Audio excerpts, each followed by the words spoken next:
5 साल की बेटी बाजार में गोलगप्पे खाने के लिए मचल गई। किस भाव से दिए भाई? पापा ने सवाल किया। 10 रुपए के 8 दिए हैं, गोलगप्पे वाले ने जवाब दिया। पापा को मालूम नहीं था गोलगप्पे इतने महंगे हो गए। जब वे खाया करते थे तब तो 1 रुपए के 10 मिला करते थे। पापा ने जब जेब में हाथ डाला 15 रुपए बचे थे।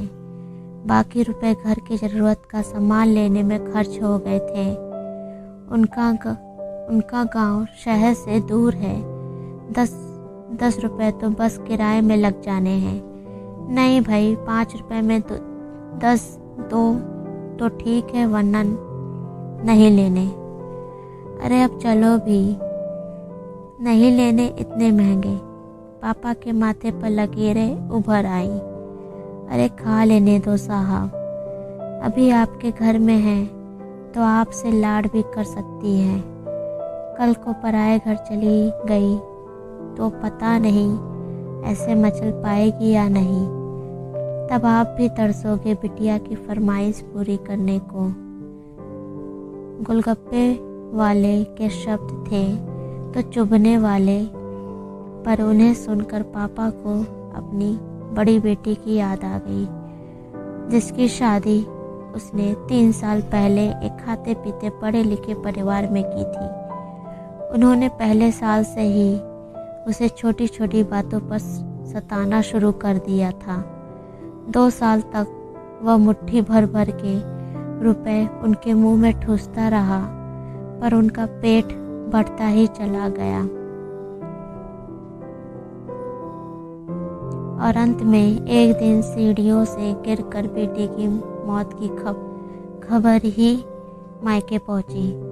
आज वह छटपटाता है कि उनकी वह बेटी फिर से उसके पास लौट आए और वह चुन चुन कर उसकी सारी अधूरी इच्छाएं पूरी कर दें। पर वह अच्छी तरह जानता है कि अब यह असंभव है। दे दूं क्या बाबूजी? गोलगप्पे वाले की आवाज़ से पापा की तंद्रा टूटी। रुको भाई, 2 मिनट।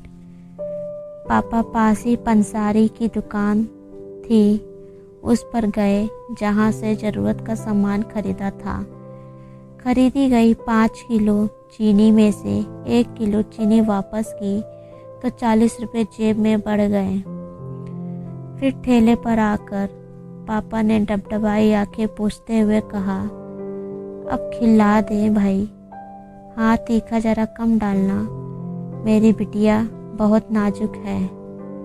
सुनकर 5 वर्ष की गुड़िया जैसी बेटी की आंखों में चमक आ गई और पापा का हाथ कस कर पकड़ लिया।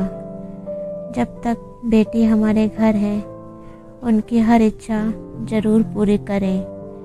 क्या पता आगे कोई इच्छा पूरी हो पाए या ना हो पाए। ये बेटियां भी कितनी अजीब होती हैं। जब ससुराल में होती हैं तब मायके जाने को तरसती हैं।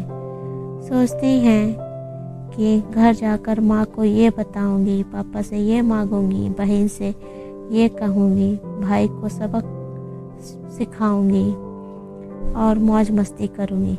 लेकिन जब सच में मायके जाती हैं तो एकदम शांत हो जाती हैं, किसी से कुछ भी नहीं बोलती, बस माँ बाप भाई बहन से गले मिलती हैं, बहुत खुश होती हैं, भूल जाती हैं कुछ पल के लिए पति ससुराल, क्योंकि एक अनोखा प्यार होता है। मायके में एक अजीब कशिश होती है। मायके में ससुराल में कितना भी प्यार मिले, माँ बाप की एक मुस्कान को तरसती हैं ये बेटियाँ।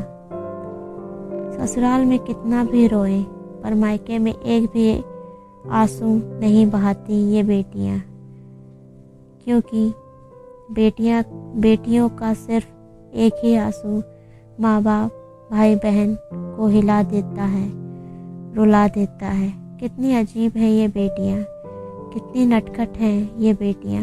भगवान की अनमोल देन है ये बेटियाँ।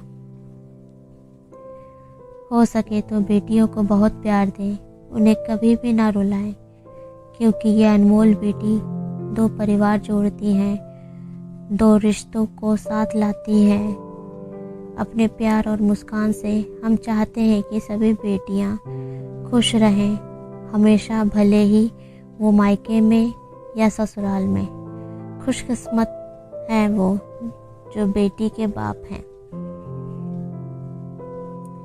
उन्हें भरपूर प्यार दें, दुलार करें और यही व्यवहार अपने पत्नी के साथ भी करें, क्योंकि वो भी किसी की बेटी हैं और अपने पिता की छोड़कर आपके साथ पूरी ज़िंदगी बिताने आई हैं। उसके पिता की सारी उम्मीदें सिर्फ और सिर्फ आपसे ही है।